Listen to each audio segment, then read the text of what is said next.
আউসিনি ইয়া রাসূলুল্লাহ সাল্লাল্লাহু আলাইহি ওয়াসাল্লাম। আউসিনি ইয়া রাসূলুল্লাহ, আউসিনি মানে আমাকে কিছু উপদেশ দিন, হে আল্লাহর রাসূল আমাকে কিছু উপদেশ দিন যা আমি মানতে পারি, মেনে জান্নাতের দিকে যাইতে পারি। রাসূলুল্লাহ সাল্লাল্লাহু আলাইহি ওয়াসাল্লাম বললেন, লা তাকদাব সালাসা মাররাত, লা তাকদাব লা তাকদাব লা তাকদাব, মানে তুমি রাগ করো না, তুমি রাগ করো না, তুমি রাগ করো না। একবার বলেনি, কয়বার? সালাসা মানে কি? তিন, তিনবার। মাররাতুন মানে বার, তিনবার রাসূল বললেন তুমি রাগ করো না। রেগে গেলেন তো হেরে গেলেন, বলছে রেগে গেলে মানে হেরে যেতে হবে,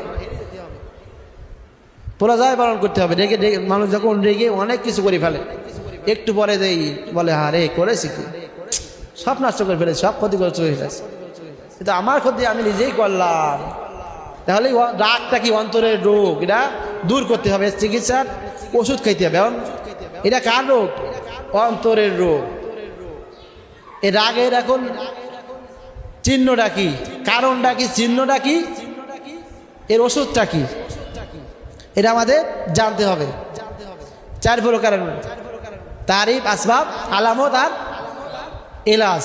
তারিফ মানে পরিচয়, রাগের পরিচয়টা কি, রাগটা কি জিনিস, আর আসবাব কারণটা কি, কোন কারণে রাগ করতিস, এই কারণটাও জানতে হবে। এবং এরপরে এটা কি আলামত, চিহ্নটা কি, রাগ আসতেছে আপনার চিহ্ন কি, আর এরা চিকিৎসা, এবারে এই রোগের চিকিৎসাটা কি।